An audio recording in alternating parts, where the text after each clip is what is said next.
Hi there, welcome to Applications of Logs. This is absolutely one of my favorites because it really shows you how these can be used not only to make money, but in some other useful fields that you might be looking into in your future.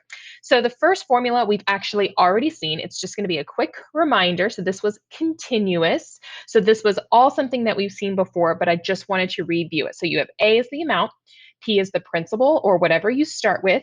Your rate is usually written as a decimal and T is for time. There are a couple of other formulas that are on your sheet, which are going to be these two. So appreciate and depreciate are usually dealing with value. So things like cars, there's a saying that when you drive it off a lot, it loses half its value. Or maybe you're holding on to a priceless antique and eventually you sell it and it's worth a lot more. So appreciate and depreciate, you'll see it almost looks very similar. So your A is still the amount. P is what you start with. You'll see there's a plus or a minus for the rate because I'm either appreciating or something is growing or something is losing. T is still time. The weirdest one is going to be this other one you see on your page dealing with ways of compounding. We can compound continuously, but you have other ways of compounding. So you'll see I've added this thing called N, and you'll kind of see it looks like the other formula. So N is the number of times per year that you compound. And you'll see a couple of these in our notes. So what do we mean by number of times per year? So hang tight.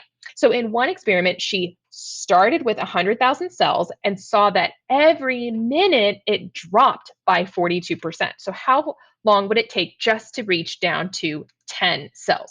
So it looks like I'm decreasing in the amount. So I'm going to use that appreciation depreciate because I'm decreasing 42%. And you'll see that I did pick a minus sign because we are losing cells. So we have that I'm going to reach 10 cells. So that's the amount I'm looking for, but I'm starting with 100,000. I filled in the rate. Notice I changed it to a decimal. And then I'm looking for the time because they want to know, find out how long. So that's always dealing with our time. So why don't we go ahead and divide both sides by 100,000. And then you'll get a nice little decimal. And you'll see that I went ahead and simplified what's inside the parentheses just to make my life a little bit easier. Because now I have something that looks like this. I have an exponential, I've got some bases. So now let's do our swoop de loop. So I can have log base 5.8 to that 0.001 gets me back to t. So remember to find your logs, you're going to hit the alpha and then the window button, and you're going to choose option number 5. And then just go ahead and tap enter. So I can see 16.9 is going to be my final answer. And it did say the T was in minutes. So in 16.9 minutes, she's already dropped by that many cells. So it's pretty quick, but biology can be really helpful for these type of applications. All right, membership on Facebook or any social network tends to increase exponentially. So it says Facebook is growing at an average rate. So there's our rate, 36% per year. It says the membership growth can be modeled where we have X or T, usually I like T, is the number of years since 2004 when Facebook launched, and Y is the number in million. So you can see I kind of switched it. Instead of X and Y, I like to use A and P. So it really just depends on what you'd like. But it does say I started, so there's the principal with 1.2 million. And I'm curious when I had 12 million users. So again, I'm going to be solving for time in this one. I always like to annotate and write which variable I'm solving for. So we already have that this is in millions. So the amount is going to be 12 million. I started with 1.2. I'm increasing 36%. So write it as a decimal and look for time. So we can go ahead and divide both sides by 1.2.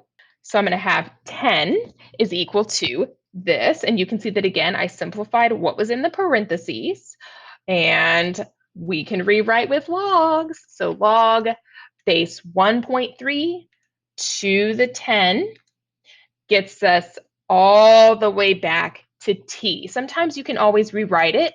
So here's base 1.3, swoop of 10 gets me de loop back to t. So you can always do something like that. And let's plug it in our calculator and get a good estimate since it is dealing with applications. Once you hit enter, you'll see it's about 7.488 years. Well, wait a minute, that doesn't make a lot of sense for this situation. Oh, don't forget to reread because it says, is the number of years since 2004? So what we need to do is add 2004 because that's where we're starting from, and then it's another 7 years after that. So somewhere around the year 2011 is when we had around 12 million users. All right, let's take a look at Advil. So if you plan on going into the medical field, it's probably helpful to know how fast medicine is leaving the body. It's how we figure out dosages. So it says something about a half-life of 2 hours. So half-life basically is not about the rate, but about the amount. So let's take a look at this first one. So we have the initial dose is 350 milligrams for Advil. We want to know how much is left in our body after 2 hours. Well, I see the half-life is 2 hours. So hopefully in 2 hours, I'm going to have half of that amount, which is 175 milligrams. So what I want to know is how fast or what rate is the Advil actually leaving my body? Because again, half-life is about the amount, not how fast. Well, I know that I ended with 175 milligrams and I started with 350. I'm losing that amount, so I have a minus in R, and I know I get down to half the amount in 2 hours. So we can go ahead and divide both sides by 350. So there's where the half of the amount in 2 hours. Now, how can I continue solving? Well, I see this is being squared. So let's go ahead and square root both sides to get that to cancel. And then all I need to do is move the 1 over, and now I can actually solve for R. And again, we'll probably use our calculator because it's an application question. So I'm just going to do 1 minus, if you're wondering where the fraction is, you can hit the alpha button, the green button, y equals, and there at option 1, you'll see the fraction. So I've got 1 divided by square root of 2. So about 29.29% is the rate that I'm going to have. So now I'm curious to see how much or what amount is left in my body, let's say after 24 hours. So I can go ahead and set up my equation. So what's the amount? I'm starting with 350. I now know the rate that I'm losing, and I'm timing at 24 hours. So this we can simply plug into our calculator. Here's a fun fact about your graphing calculator. It loves to save the most recent answer. So if you would like, you could hit the second button and then your minus key or your negative key, because then it'll copy and paste the most recent answer. And we're waiting for 24 hours. So somewhere around 0.085 is going to be close enough. If you round, you may have a little bit of a different answer. So it really just kind of depends. But as long as you're close enough and you have your work, that's going to be great. Well, hang on a minute. Why would using an exponential function to model the situation? What would be an issue with something like this? So take a closer look at this in Desmos. So you can see that I graphed it because I want to show you something that's happening here. Those exponential functions, they have a horizontal asymptote right at 0. So according to our model, we're never going to get to 0 the amount. But does that make sense for our situation? So this can be sometimes a problem when we model real world with math, is that sometimes it may not make 100% sense. So yes, this particular exponential function has an asymptote at 0. So according to the graph, we would never have 0 amount of Advil, but we know that's not true because we don't constantly just build up Advil over time. So that might be an issue with using exponential functions. So this idea of half-life, this half the amount, is actually very useful when it comes to science, especially if you're interested in fossils and seeing how fast they actually decay, which can tell us how old these actual things are. So carbon-14 is the one that is most common in fossils, and it has a huge half-life. So basically, every 5,730 years, you lose half the amount. But we can use that to help us actually figure out how old something is. And you will see that half-life is continuously decaying. So that's kind of something to keep in mind. So let's try this example with Ross Geller, who we all know loves a good woolly mammoth. We're curious, okay, well, how long ago did it actually die? What's the age of this woolly mammoth? You'll see that because it is continuous, we do need to use E for our formula. So let's say I don't really see an initial amount of rate of carbon, but I know I'm looking for half the amount. Well, it doesn't say how fast the amount is decreasing. Like the Advil question, we had to find the rate. Similar idea here. So I'm going to make up some numbers because even if I want to start with 100, I know that in 5,730 years, I would have half of that amount, which would be 50. So I could go ahead and divide both sides by 100 to get half the amount, or 50% of the amount. And it doesn't matter what I start with. I could have 200 and 100. I could have 1,000,000 and 500,000. Either way, half the amount is left after 5,730 years. Well, I do have an E, so why don't we convert to natural logs? Because I can use a base of E and make that really, really friendly. So we can do our famous swoop de loop. So natural log, because it's base E of a half, gets me back around to 5,730. The good news is all we have to do is divide by 5,730, and that is going to hopefully give us our rate. So in your graphing calculator, you do have a natural log button. It's that third button on the left. So I can say a half, or 0.5 divided by 5,730 years. Of course, it's going to be negative because it's decaying, and that e to the -4. So that's just written in scientific notation. So I'm going to rewrite that just as a regular decimal. So you can see I moved the decimal.